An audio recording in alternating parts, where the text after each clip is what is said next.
Okay, in Tanya, where I'm starting chapter 30, Parak Lamed, which is a very remarkable parak. It's a general parak. It's page Lamed Ches on top. At the bottom, it's 134. Okay, so in the last parak Chav test, Al Rebbe went to great length discussing that if the wood is too thick and the fire doesn't catch on to it, you gotta bust it. Okay. So the Alter Rebbe is explaining if the body is too thick that the flame of the neshama can't catch on to it. So then you have to bust the body. How do you think how no good you are and breaking yourself and you're worthless and this and all that? And then hopefully the neshama will catch on. Okay, that's what he said in Parak Chavtes. But now the Alter Rebbe says another thing. Another thing a person needs to realize, to fulfill what the Mishnah says in Pirkei Avos, you should be humble spirit before all mankind. Should be humble. Now, let me get this in the lessons in Tanya, which was edited every word by the Rebbe. He brings down over here a question that the commentaries have with this. Let me explain some two Hebrew words. There's shafal and there's anav. Shval ruach means a humble spirit, and anav also means humble and modest. What is the difference in Hebrew? And this is relevant to what Alter Rebbe is saying here. What is the difference between shafal, meaning humble, and anav, which is modest? We'll use that English differentiation. Shafal means you think you are inferior to another person, that the other person is better than you. Anava means I know exactly my uniqueness. I know exactly my greatness. I know exactly my superiority to somebody else, but this is all a God-given gift. If somebody else, if that other person would be given my environment, my ability, my talents, my intellect, whatever, that would even be better. Okay? So shuffle means the other person's really better than me. And another means he's not necessarily better than me. I might be better than him. But if he would have my abilities, he would be better than me. So the commentaries in the Mishnah, in Pirkei Avos, ask, how could a person be? It says, you should be shval ruach if they call Adam. That means even the sinners, you should think they're better than you. So the question is, how can I think that a total sinner, a rebellious person, is better than me? And therefore, some of them, Mefarshim Pirkei Avos, define it a little bit differently. But the Alter Rebbe here doesn't say that. The Alter Rebbe is saying the following. And that when the Mishnah says, Vehevei, you should be, it means Be'emes Lamite. Really, truthfully, Torah is saying you should be. Torah is emes. Torah is truth. Torah is saying you should be, Be'emes Lamite means real truth, not fake truth. Bifnei kol adam mamish afilu kalshe bekalim. The Rebbe is asking, how can you expect? How can the Mishnah demand truthfully, because the Torah demands that it's real? How can the Torah demand that I should be shval ruach bifnei kol adam, that the other person is better than me? And kol adam means everybody, even the ultimate Russia. How could that be? So the Alter Rebbe says like this. How can we understand it? He says, Alpi Maimer Razal, based on another Mishnah in Pirkei Avos that says, Al Toden es chavercha at shetagilim kane. In English, loosely is translated, don't judge somebody until you're in their shoes. Okay? But simply, that's not what the Mishnah means. The Mishnah says, Al tadin es chavercha, don't judge your friend until you reach his place. What does that mean? Think about it. Don't judge somebody until you're in his place. So the Rebbe is going to explain now. His place is what's causing him to sin. Maybe because he's in that environment, it's what's causing him to sin. You're not in that environment, and therefore you maybe are not interested in sinning. Let's see it inside. He says, what does it mean? Don't judge somebody until you're in their place. It could be that his place, his environment, where he is or she is causing him to sin. For instance, let's say his livelihood is to be a peddler, is walking around the street the whole day. Or he's sitting in a shop on the corner. The ain of Rayas Kolataivas, and his eyes are seeing all the dirt and all the schmutz and all the garbage that's going on. But eye and Raya, and we know the Gemara says the eye sees, Ba'alev Chaimed, and the heart desires. The Yitzra, and then Yitzra is Yitzra Boyer Kataner, like a burning oven, of a baker's oven, which is very, very hot. Like it says in the Navi Hosea, who buried Ka'esh Lahava, it's burning like a flame of fire. He says like this: you can have a guy that's out there we'll understand it very well in American culture. Okay, a guy's out there in the street.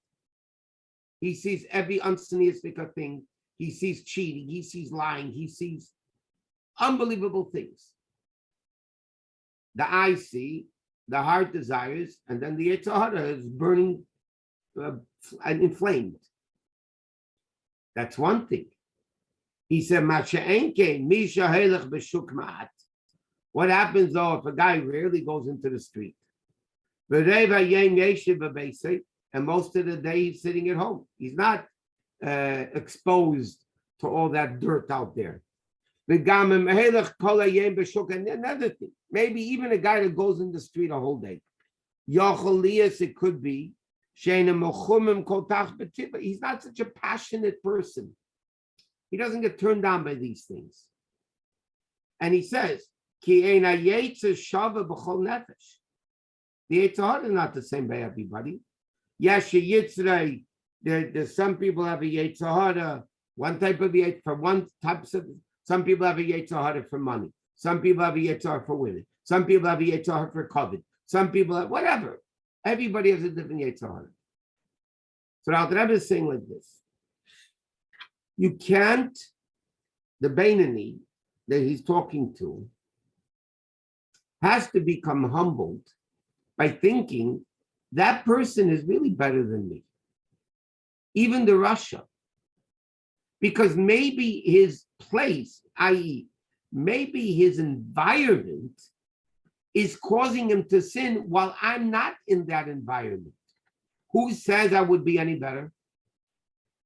It's not that I know I'm better than him, but if he would be given my ability. No, the Alter Rebbe says he's better than me. Because look, he's in the marketplace the whole day.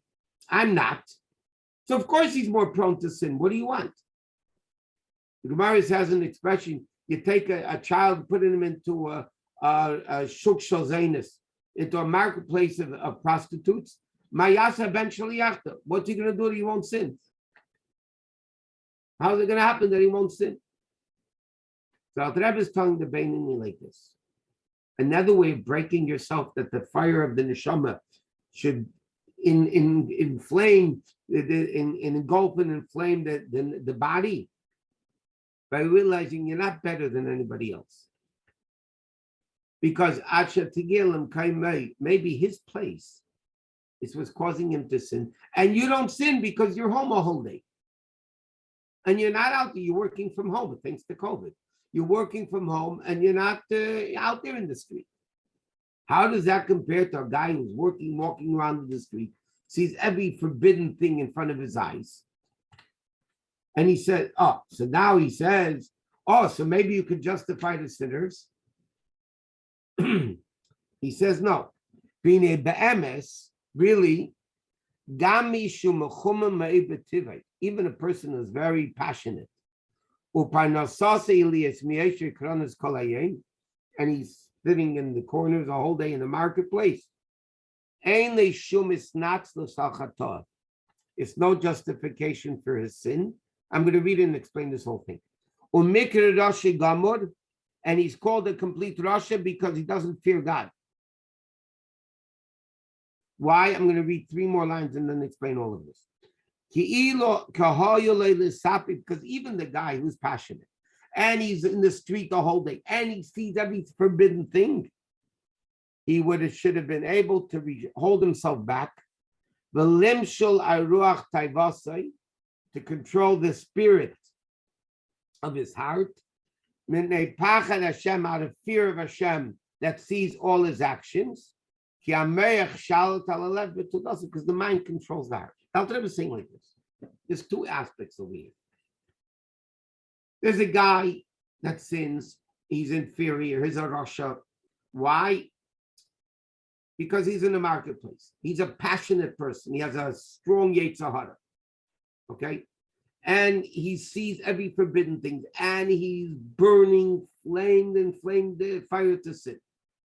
You are sitting at home. So why are you judging him? Maybe his place caused him to sin. Maybe if you'd be in the same place, you'd be worse. Maybe you'd be worse. That doesn't justify the sinner. The sinner can come along and say, oh, what do you want from me? I'm in the marketplace and I have such a Yetzer Hara Hashem gave me, and it's his fault. And my environment and this and that. The Rebbe says, no, that's not an excuse as far as you're concerned. As far as the person who sins is concerned, you have a brain. The brain controls the heart. If your brain dictates the body that it's wrong and it's forbidden, and you have to fear Hashem and not let your heart control you, you would be able to control it.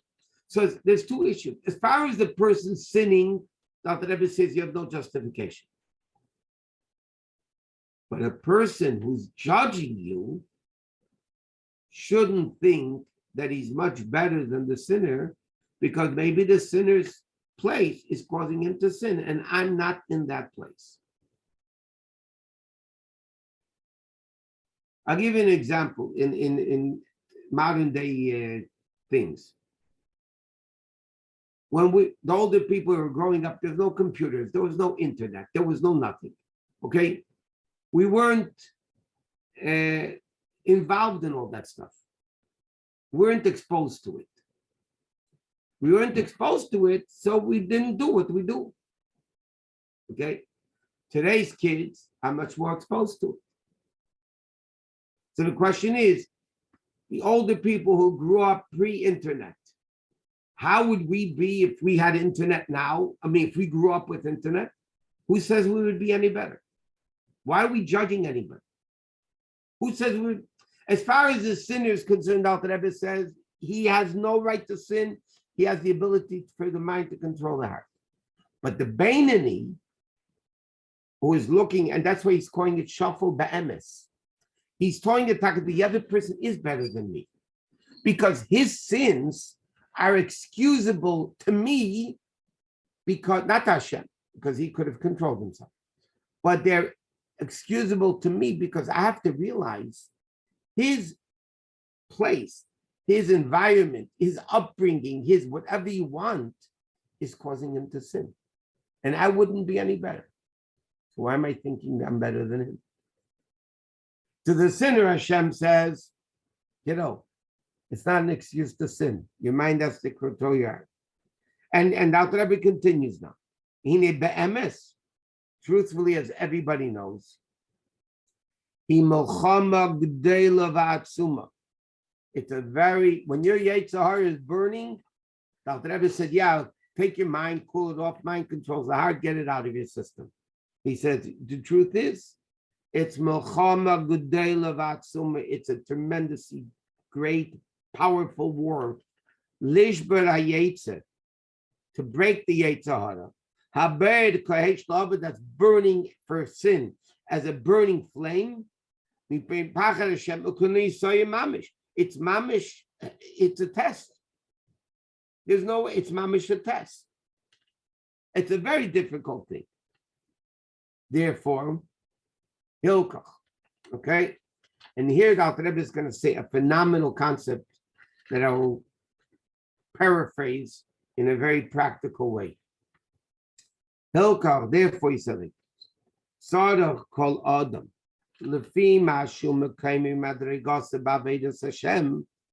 Every person, wherever he is in serving Hashem,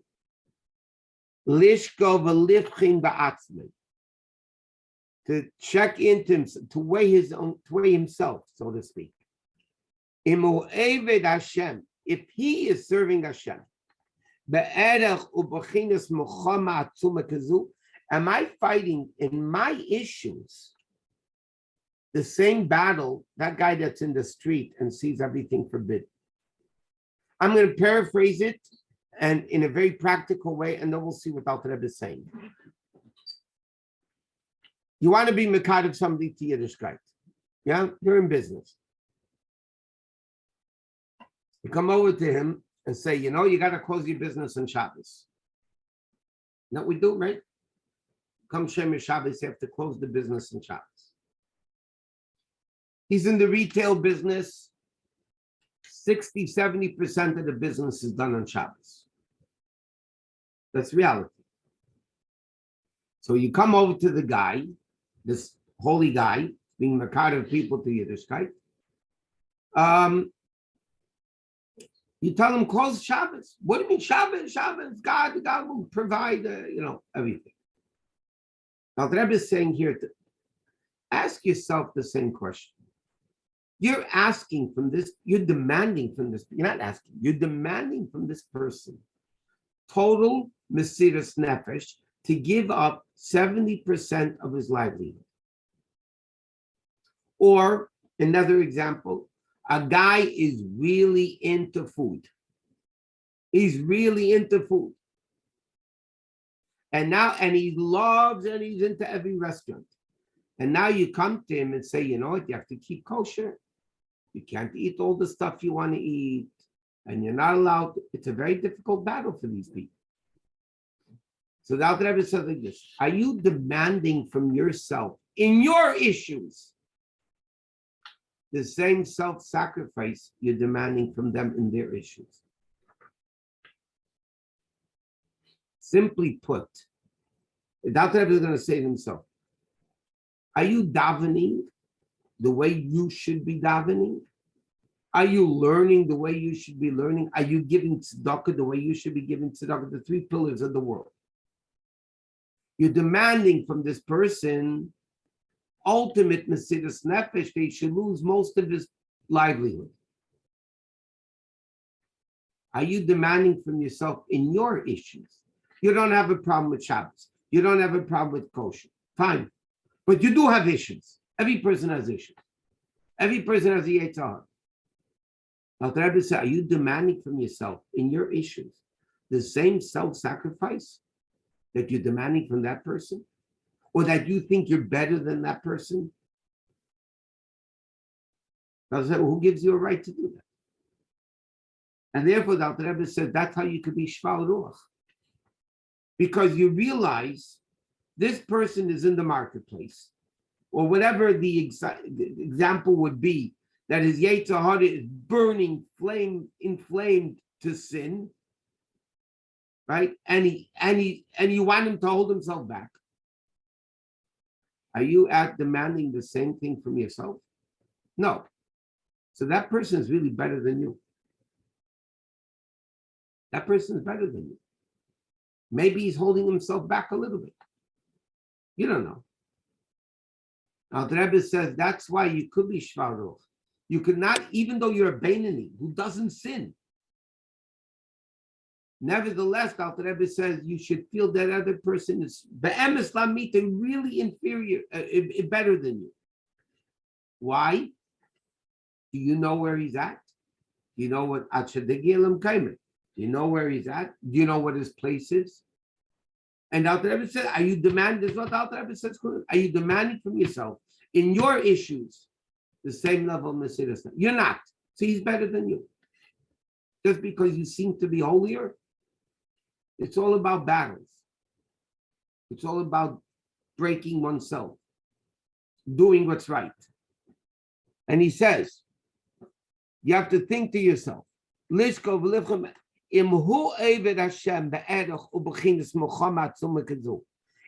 serving as Hashem with the same battle that I'm asking from this person? This test that the person having. And Alter Rebbe says, both in positive and in negative. Am I demanding for myself, I say in the power of doing good? Meaning, do I really have self-sacrificed kavana in davening? Do I have self-sacrifice to go even when it's hard to run to a minyan to daven? Or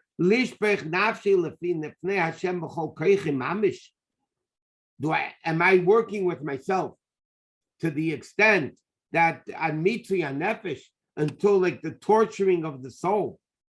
And to fight, you're talking to yourself now, the Beinani, to fight with your own body and nefesh abam. Are you black? Are you fighting your battle against your Yetzer Hara that's blocking you from davening or blocking you from learning? Do you bust them up like dirt? Are you fighting with your Yetzer Hara like this? No, you're not. So the other guy's better than you. The gam b'shasa tefillah, not only b'chal to daven, during davening, the yageya atzmei, to make him an effort within himself, v'yigias nefesh, v'yigias basar, with making an effort, the body, and so like he's going to explain later in chapter 42. He says, are you demanding from yourself the same thing? That's why it's interesting. In Ayem Yem, there's Ayem Yem not long ago, the Rebbe Rashad said to a chassid, Reb Eli Lebeler, that was his name, Eli Lebeler. He was a businessman. The Rebbe Rashad, the Rebbe said, the Rebbe Rashad, the fifth Rebbe, said to him, the Rebbe brings it down in a name, Eli, I'm jealous of you. Why? He's a Rebbe, what's he jealous? You're in the marketplace and all the distractions, and yet you see a Jew, you tell him a Dvar Torah, you tell him a nice word, you tell him something good, you bring a little bit of Yiddishkeit, right? So that's a big Mesiras Nefesh. So now the Rebbe is saying another way of breaking yourself, besides saying how bad you are, no good, and all that stuff in the previous paragraph. Now the Rebbe says there's another deeper level here. You have to be, the Mishnah says, Torah says, you must for real be humble before everybody, which means that you have to think the other person's inferior to you. How can the other person, I'm a Beinani and he's a Rasha, how can he be inferior to me? How can he be better himself? How can he be better than me? The answer is very simple. His place is causing all this to happen. He has a tremendous battle going on with his Yetzer Hara. Tremendous battle going on with the Yetzer Hara. Now the Rebbe says, are you fighting your Yetzer Hara and your issues as much as you want that person to fight his Yetzer Hara? No. So who do you think you are? And that causes you to really feel inferior to another Jew, even though you're much greater than them. In shiftless, not another that thinks, okay, I'm better than him, I know I'm better, but if he would be given my powers, he'd be greater. Here we're talking about the real stuff. And he says, whoever does not reach this level, to fight with his body, this strong battle like a guy in the street, he doesn't even come close. He doesn't even come close to to the level of the battle that the person has with the Yetzer Hara. Okay, that you don't. He doesn't have bittul to Hashem. Why? Because his Yetzer Hara is burning. You also, your Yetzer Hara is burning. Also, don't do what you have to do. Obviously, you're not in the marketplace. You don't have a problem with Shabbos. You don't have a problem with kashrus, but you have your issues. Are you davening as well as you should? Or he said, are you benching after eating the same way? Are you making brachas before and after eating properly? And do you have kavana when you do a mitzvah? To do a mitzvah properly. The other Rebbe says, who do you think you are? I mean, that's what the person says things down. No, but you can't say this to anybody else. You have to say it to yourself. Who do I think I am when I'm not fighting the battle that Jew is fighting? And therefore he's better than me. And he says, okay, or learning Torah. Learn made harvey to learn more, much more. More than his nature is. Is a person fighting with himself to learn Torah more than his nature is? You're not. So why are you any better than that guy in the street? But this is a remarkable concept Al Rebbe is saying. If you paraphrase it, Al Rebbe is saying, before you come to admonish somebody else that they should change their lifestyle, ask yourself first, are you changing your lifestyle?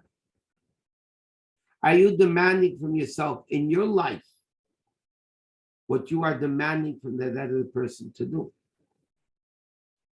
Think about it.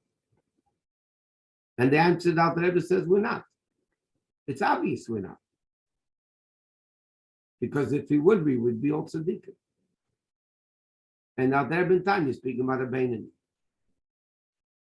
So if you don't learn, break your nature, and you don't, and he said, it's later, but the Rebbe says, if you learn a little bit above more than your nature, yeah, you fought a battle, but it's not like a burning Yetzer Hara in the street. It's not at all near that level. So the Rebbe says, don't judge somebody, be humble for real. Why? Because the person might be better than you. Anyway, have a great Shabbos.